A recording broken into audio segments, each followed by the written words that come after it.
Ladies and gentlemen, welcome back to Horror Analysis with me, Drew. Today we're going to dive right in to horror anthropology. Horror in or by different cultures. And focusing on, well, the religion and the history of those cultures, how the differences in those will affect the differences in the horror, really. Most of what we've talked about in history of horror was the Western world, obviously. The British tradition of horror, the American tradition of horror, the Western European tradition, France and Germany.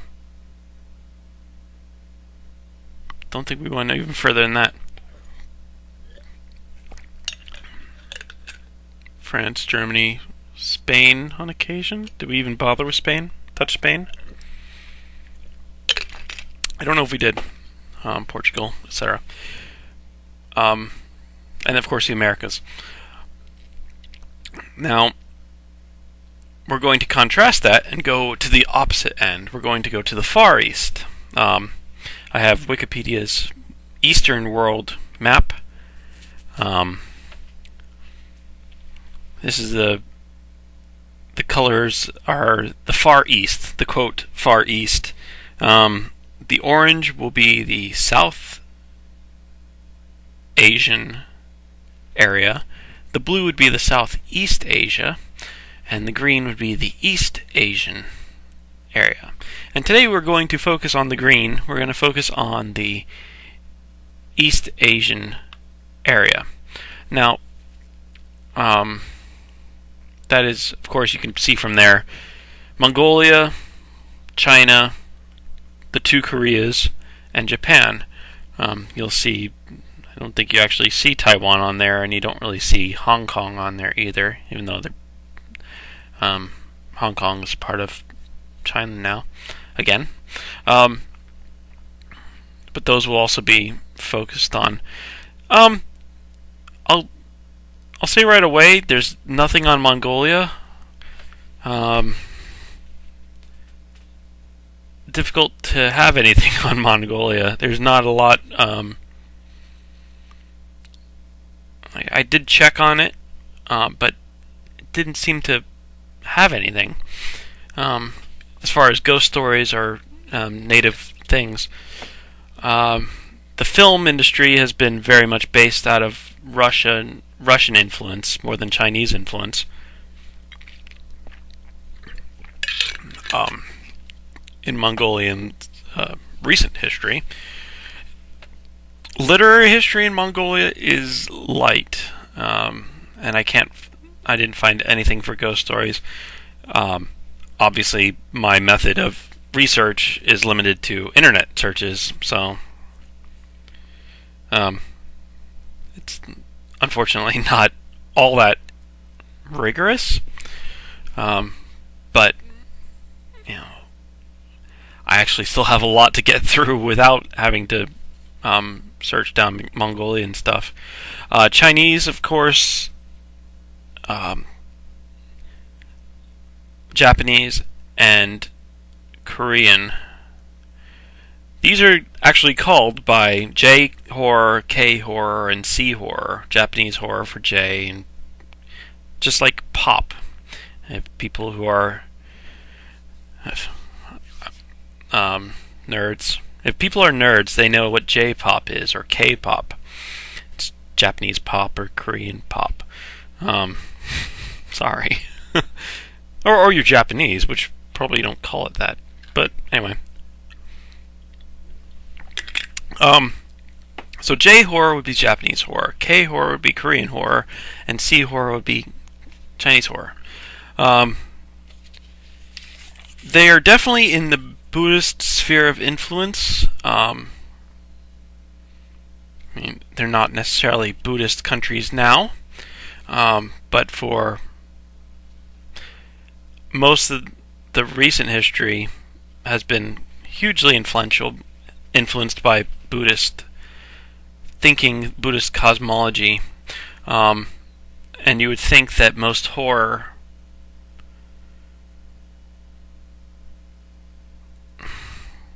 as Stephen King says, most horror would be reactive, conservative to the point of being reactionary.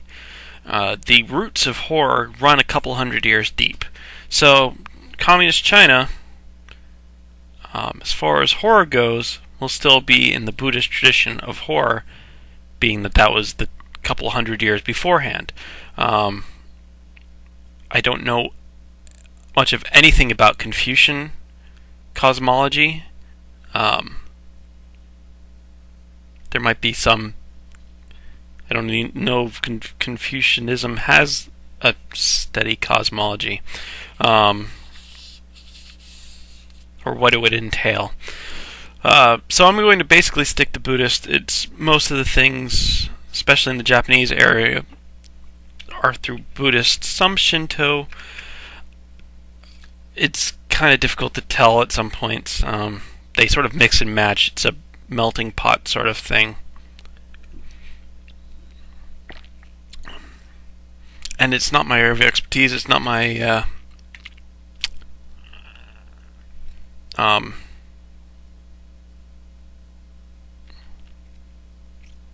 milieu. Anthropology isn't in general, and I'm not really deeply involved in Japanese or Korean or Chinese culture. I've read all of Clavel's books. That's about as deep as I go. I've seen some Japanese horror movies. I've seen some Korean horror movies. I've listened to a lot of Lovecraft and Stephen in the last week. But for this East Asia area, it's not my area of expertise. So, buyer beware, I guess. That being said, anyway, I'll jump into it. So, Buddhist sphere of influence came from China into Korea and Japan. I don't have the years. A long time ago. From there, it's stewed. From there, we're going to pick up with Japanese, because, a lot of the cosmology comes from China to Japan. The stories usually date back to the 1600s. The oldest stories in Japan date back to the 1600s, and they're based on Chinese stuff. But the Japanese really took off with that. A lot of what we know about it is through Lafcadio Hearn. I talked about Lafcadio Hearn when I was talking about Lovecraft, when I had supernatural horror and literature, which I don't have in front of me anymore, which is weird. It's buried under a bunch of stuff, probably.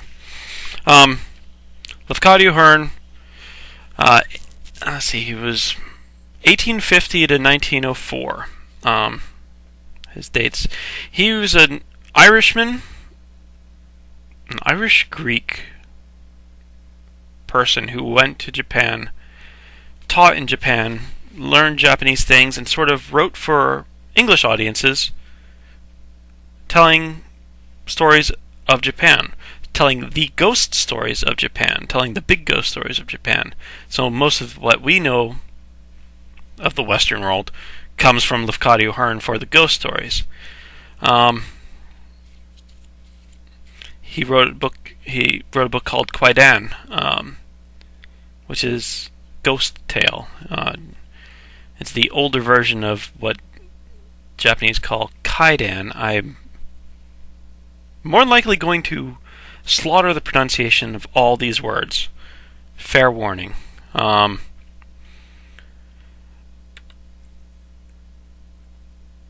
Stories and Studies of Strange Things was Kwaidan. There's quite a few ghost stories in there. I actually been listening to a lot of Lovecraft Hearn. I downloaded a lot of them from LibriVox.org.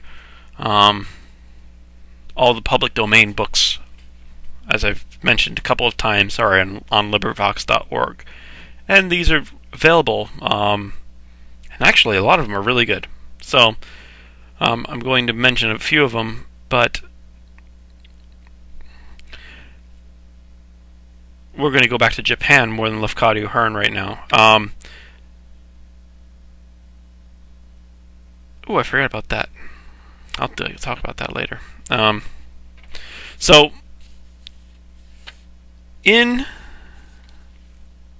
push the right buttons.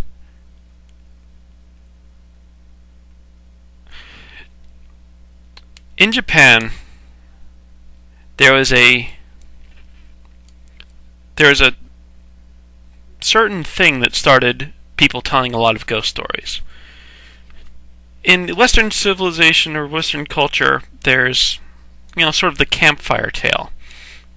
It's sort of the Japanese equivalent of the campfire tale. Oh my goodness, I'm going to have to pronounce this word, aren't I? Hyakumonogatari.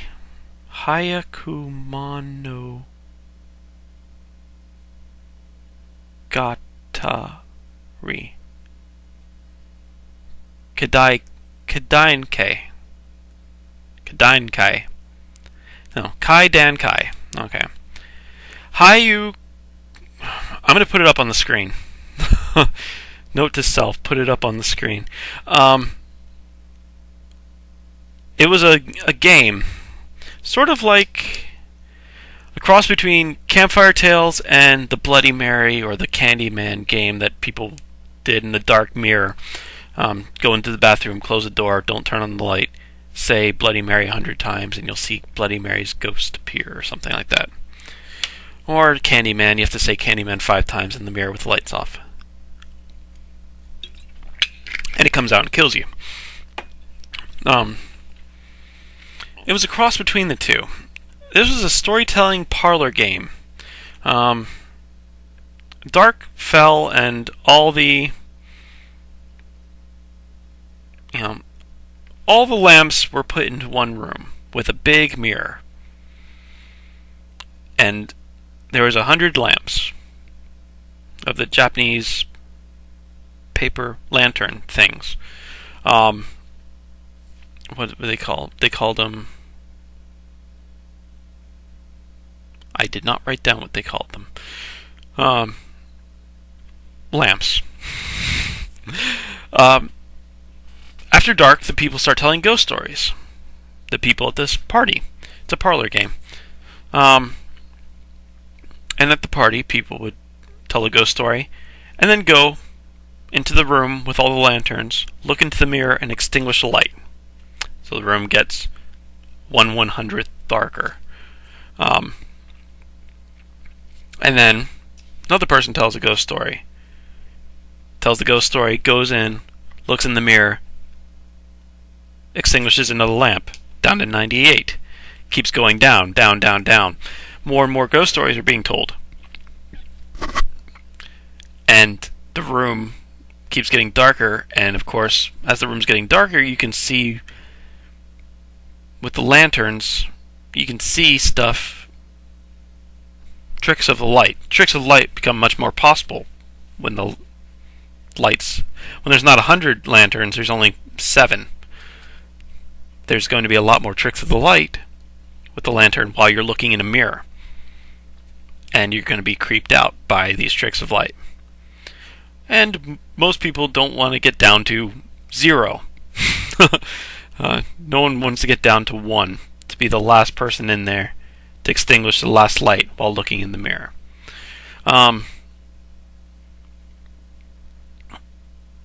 So that involved, this Hyakumonogatari Kaidankai. What did it translate to? A gathering of 100 supernatural tales. Or Kaidan translates to strange apparition recited narrative. The Kaji? Is that the word for it? The symbol things. Not my area of expertise, as I said. There's some otakus out here that I'm sure will be jumping up and down. But Wikipedia calls it a gathering of 100 supernatural tales, and I'm good enough with that.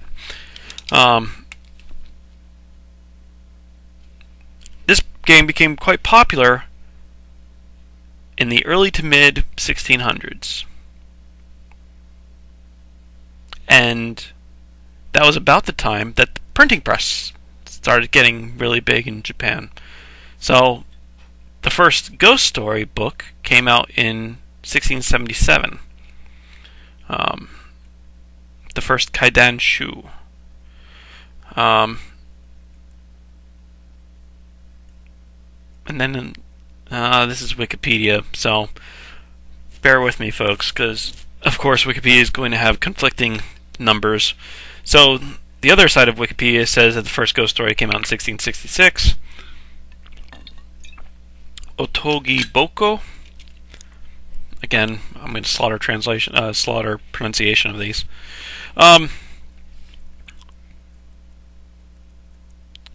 There's, suffice it to say, there's several versions, several different kinds of books about ghost stories. The Kaidan itself, the ghost stories themselves, there's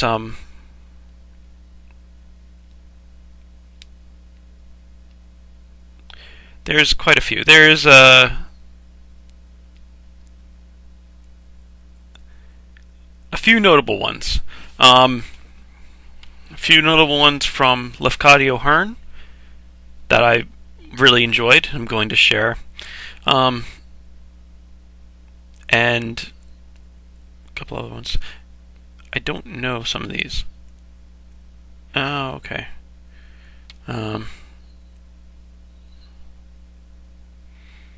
I go over the ones I don't know first? Probably.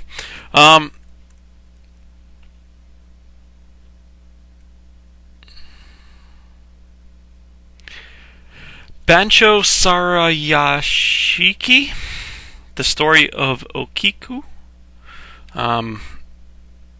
was 1916, written by Akamoto Kido. Though it dates back much further to 1741 as a play, and its origins go back even. The story goes back even further.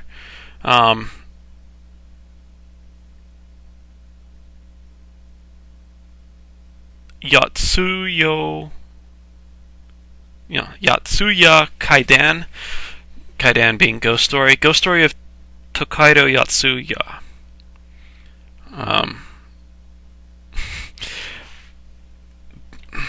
By the author Should I just try to put these on the screen? Tsuruya Nanboku 4. 1755, it was 1825 play. Adapted over 30 times into film. First to bring ghosts to the masses, not just the temple and old mansions. So 1825, this guy did what I credited earlier Shirley Jackson did in the 40s and 30s and 50s. 40s and 50s.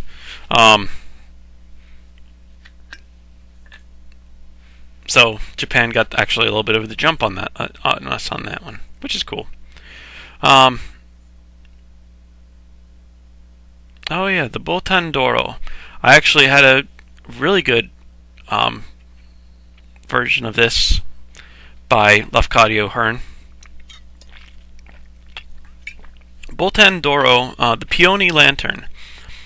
This one, Asai Ryoi. Sorry. A man falls in love with a woman. The woman dies. He doesn't realize she died at first. He sees her coming up to him with her servant, who also died of grief for her mistress. And they go in, they make love, and his servant peeks in on him and sees him in bed with a corpse. Or a skeleton, depending on the version. Or half and half. Lafcadio Hearn did this as passional karma. Apassional karma. And when he does, he gives an actual good Western outlook. So you see the East meets West version of things right away. Ow. That was my funny bone. Yeah, Lafcadio Hearn actually has a good commentary to go along with it, with all the footnotes as well. Very helpful. I actually really enjoyed it. Fairly frightening. I wasn't pissing myself with fear or anything, but it was pretty scary. Mugina was by Lafcadio Hearn. Apparently, it was a massive mistranslation by him because Mugina means badger, and he wanted a faceless ghost, which is apparently called Nopera Bo. It's a neat little good campfire tale of the hook type story. The ghost has a... I'm not going to do this, hold on. The ghost has a completely blank face. No features. Like an egg. So a woman's crying, and a guy goes and says, "Are you okay?" And she turns around and nothing. Nothing's there. That's kind of creepy. I liked it. It made me sort of jog out of my car last night when I just finished it.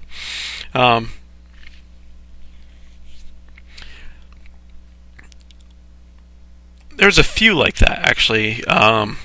Another one was actually, I guess, more Shinto flavored. In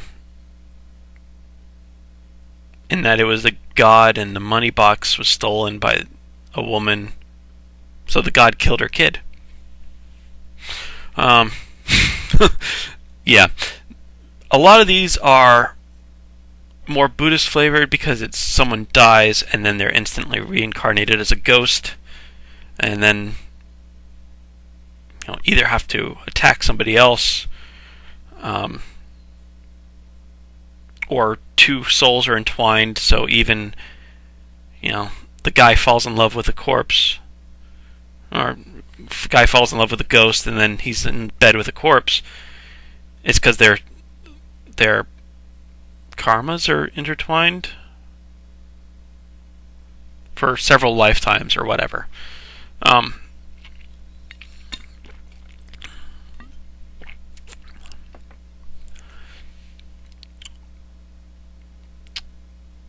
Oh, yeah. And Mimi Nashi Hoichi. Hoichi the Earless. It's a folklore mythology.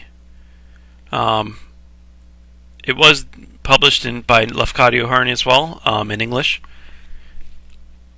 It was about a minstrel, a blind minstrel, who lives in a monastery and is taken care of by the priest, and gets paid on occasion to go and sing for some people. So a samurai guy goes and says, "Come and sing for my master, but you can't tell anybody that you came." And he says, "Fine." So he goes and he sings for the master, and it's so beautiful, and everybody loves it at that place. So they say, "Oh, come back tomorrow and sing it again." And the guy does, but the priest says, "Well, where were you? You were gone all night." And eventually the priest trails him, or the priest's acolytes find him in a graveyard, singing to the tombs. So the priest gets scared, says, okay, you're being seduced by, not seduced sexually, but seduced by these dead people to sing for them.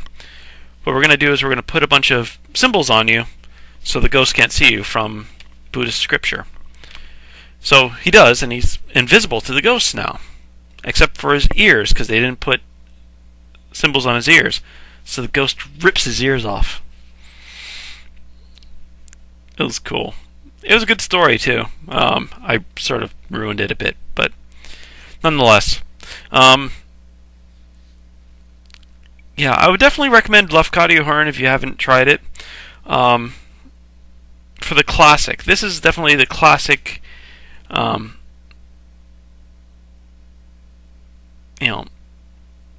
pre-film, pre-Lovecraft version of stories. Now, modern Japanese film, you have stuff like The Ring and The Grudge and The Audition, which is very influential on the Saw movies and stuff like that. So very, very much influential on us as well. That is a little bit different. It alters the cosmology. Lovecraft, as I've mentioned before, altered the cosmology. What Neil Gaiman says about Lovecraft is, pre-Lovecraft, you had the impression that you lived in a essentially just world. There was God. There were demons and other stuff, but there was a God that was looking out for you. You had to avoid the demons, and sometimes people didn't. But you had a good shot of being okay because God was looking out for you. Lovecraft turned that on its head and said, what if the gods don't give a crap? What if there's Cthulhu and... I'm just blanking on the elder gods' names. Etc. I don't know, I'm blanking today.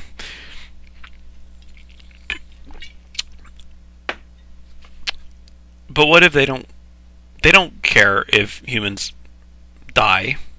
In fact, it's probably closer to their plan to have the humans die. But at best, they're ambivalent, and they don't care if demons eat you. What are you going to do now? That ambivalent or maleficent worldview is what Lovecraft inspired, and that translated to Japanese really quick, and so modern Japanese, Chinese, and Korean are going to certainly focus on that worldview, as most horror will. I think there might be religious horror still, but it's different.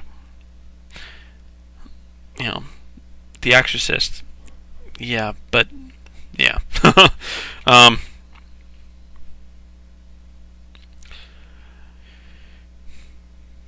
So anyway, moving on. Modern horror, we're going to switch it up a bit. Sorry, am I on this one? No. Done with that one too. The modern Japanese is going to be more centered on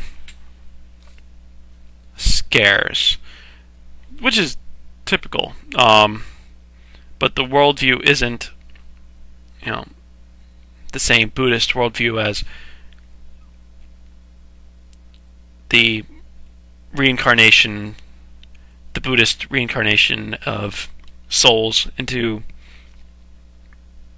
I forgot the name. It should be on this one.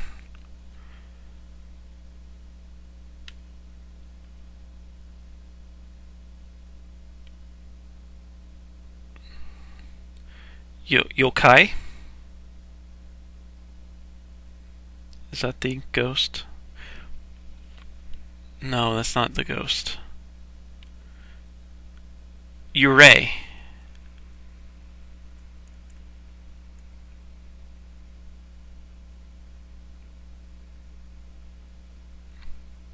Or both. Yokai. It does say yokai in some of these.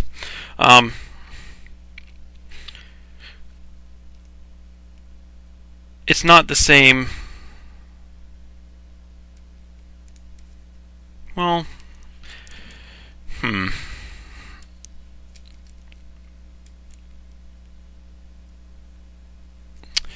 let's see.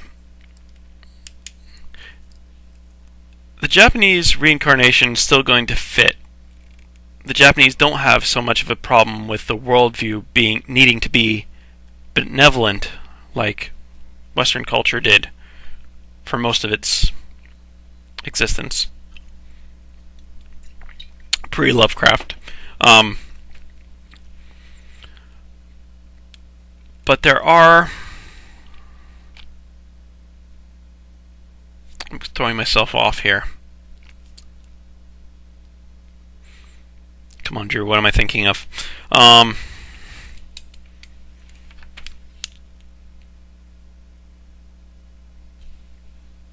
this side.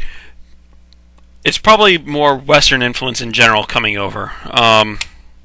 Lovecraft is Western influence. Of course, Japanese modern horror began with Godzilla, Gojira, which is of course very Western influenced because it had to do with nuclear energy or nuclear weapons, which of course was a Western influence on Japan, being that there's atomic bombs dropped on Nagasaki and Hiroshima. Hiroshima. I always pronounce that wrong too.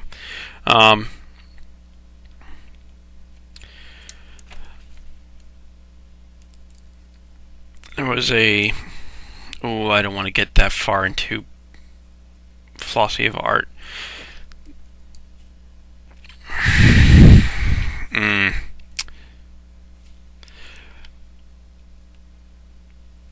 Okay, so one of the ones I like from modern Japanese horror is a Japanese horror comedy called Tokyo Zombie.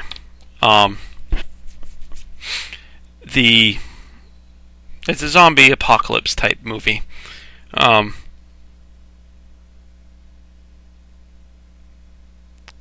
Zombies come back to life and start biting on people, etc. It's definitely horde zombie type thing. Slow moving, but that doesn't matter. And that sort of Night of the Living Dead traces back to... No, it's a horror comedy. I guess Shaun of the Dead? I don't know. I want to say that. It's a horror comedy in its own right. From Night of the Living Dead, George Romero era. George Romero, of course, you get a straight line back to Lovecraft because you don't get Night of the Living Dead from a pre-Lovecraftian worldview.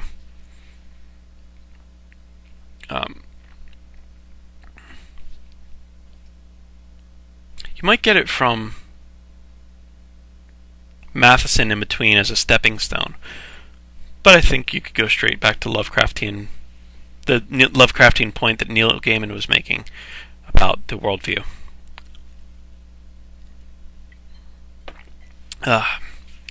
Tea. Lovely.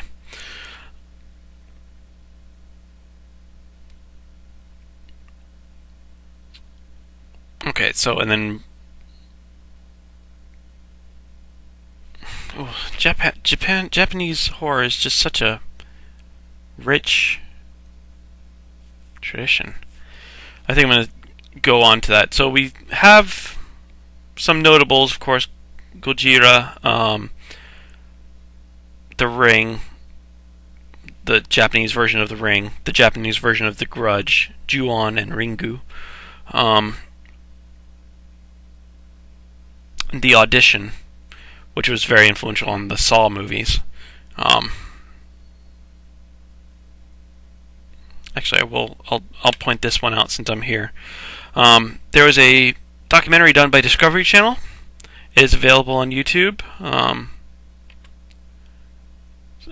True Asian Horror is the title of it. There's two different links here. This goes over Japanese and Korean horror. There is one that goes over Indonesian, Thai, and Chinese. That's True Asian Horror Part 2. But this one goes over Japanese and Korean horror and into a lot more depth than I'm able to go into it. Now, this is a good segue to get into Korean horror. Korean horror is going to be a little bit different than Japanese horror. It's going to focus more... Well, this is actually Wikipedia's point, but I do agree with it. I'm even more limited on Korean horror in general than Japanese. I've only seen a few movies. The best, of course, being Tale of Two Sisters. I recommend that one to pretty much everybody. Now, Japanese, Wikipedia article on K-horror, or Korean horror. I'll just give you a direct quote. Many of the Korean horror films tend to focus on the suffering and the anguish of characters rather than focus on the explicit blood and guts aspect of horror. It's a nice little blurb, and it sort of fits comparing Japanese and Korean horror. Japanese would be more scare-oriented. Korean would be more atmospheric. The emotional aspects much more in play in Korean horror.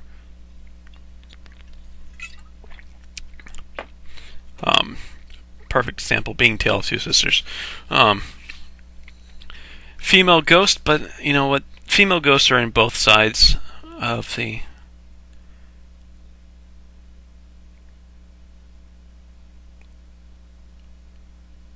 So, okay, female ghost. When a woman is full of resentment, she will bring frost in May and June.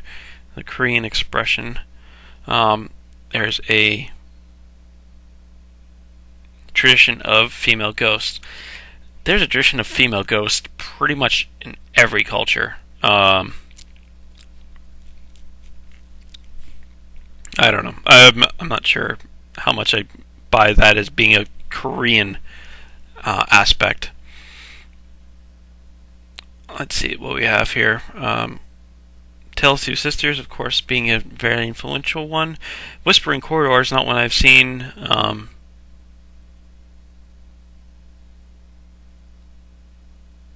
Pardon me.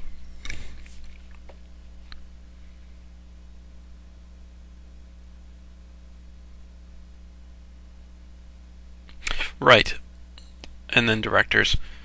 Neat little article. Actually, the Korean horror, the Japanese horror, and the Chinese horror all have neat little articles in on Wikipedia. I will skip to... I have even less information on Chinese.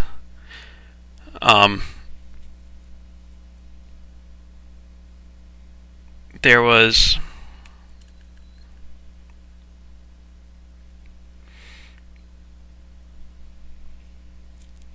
The Chinese version on Wikipedia says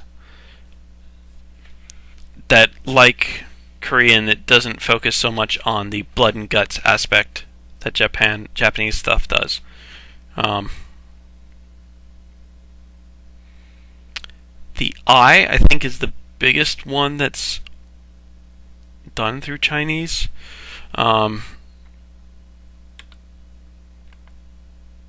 Let's see, hold on a second. What do we have here? The Eye, the Pang brothers. Oh, and Chinese are known for more comedic elements in their horror. Bio-zombie, Troublesome Night, The Vampire Who Admires Me, The Left Eye Sees Ghost. and then it goes into talking about a certain kind of monster called the Chinese hopping vampires. Jingxi.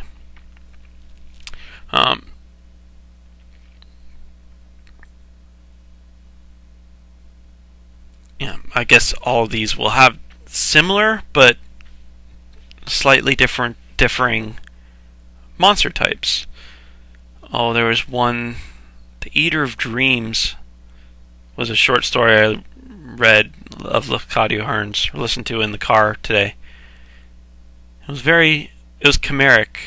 It was a lion-faced horse's body, and there were other things going on. It spoke in a human voice. It had a snout of a rhino with the horns, I'm assuming. Very interesting, and it ate bad dreams. That was its purpose. So if you have a bad dream, you're supposed to say, "Hey, monster thing, come and eat my dreams," as sort of a ward off bad omens. I forget what it was called. But it was a good one. If you go to LibriVox.org, go to Leocadio Hearn, you'll find quite a few good things. Actually, that was one of his originals. That wasn't necessarily based on an old Japanese tale. So, alright, so for Asia in general, I'm going to next go over Southeast Asia. That's going to be my next video. Again, I apologize for not being as exacting as I should be. I feel that I'm letting myself down and letting you guys down for not being up on my anthropology. But I've not done anthropology. I've never taken a class on anthropology, and I'm now teaching a portion of a course on anthropology. That's kind of weird for me. Someone else can take what I'm doing, tell me what I'm doing wrong, and fix it, and I'll be happy to take that class. So next time I'm going to go over this blue section, the Southeast Asian area, and then I'll be switching on to the orange being the South Asian. The Southeast Asian will also be heavily Buddhist influenced in Thailand, Cambodia, Vietnam, which has less of a flourishing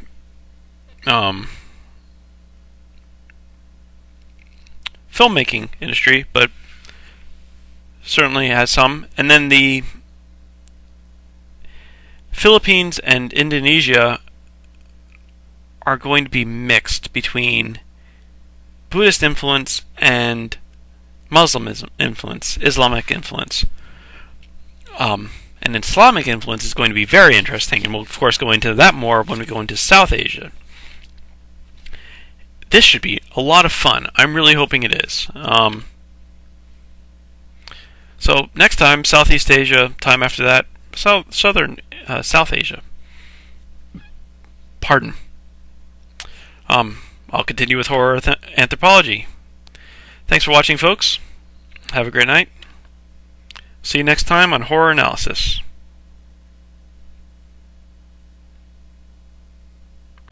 These are actually called by J horror, K horror, and C horror. Japanese horror for J, and just like pop. People who are nerds. If people are nerds, they know what J-pop is, or K-pop. It's Japanese pop or Korean pop. Sorry. or you're Japanese, which probably don't call it that. But anyway. So J horror would be Japanese horror, K horror would be Korean horror, and C horror would be Chinese horror. They are definitely in the Buddhist sphere of influence. I mean, they're not necessarily Buddhist countries now, but for most of the recent history has been hugely influenced by Buddhist thinking.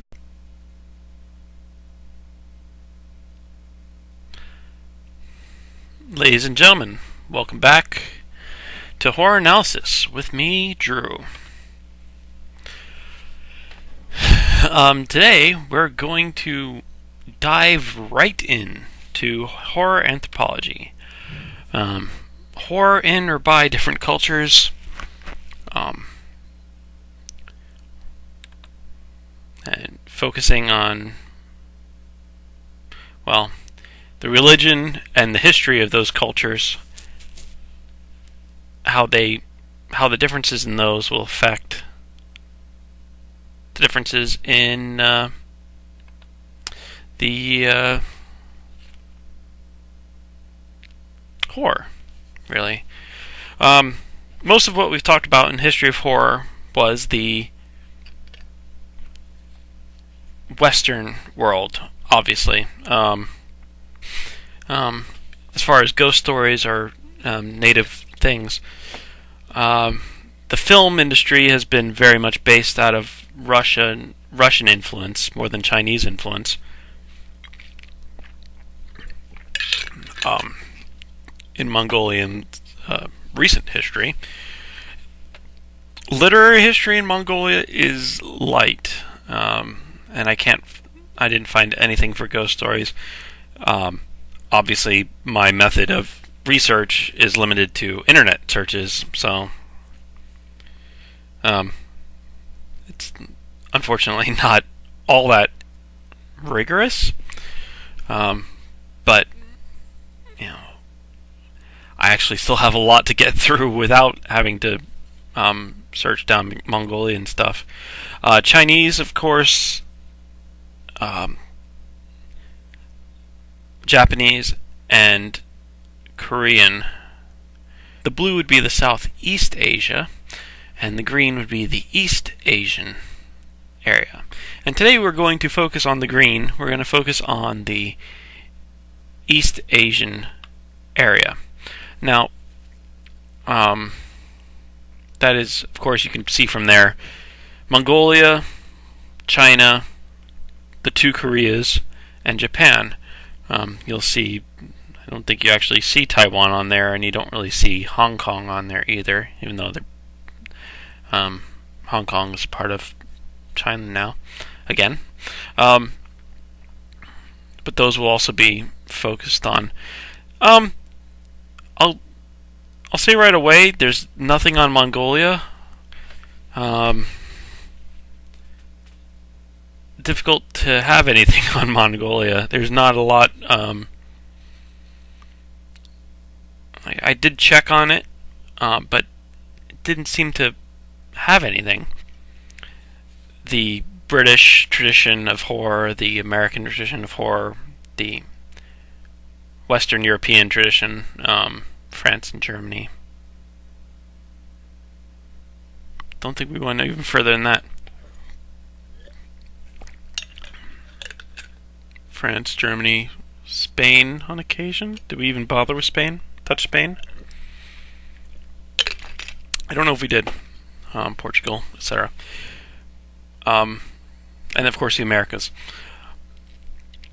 Now, we're going to contrast that and go to the opposite end. We're going to go to the Far East.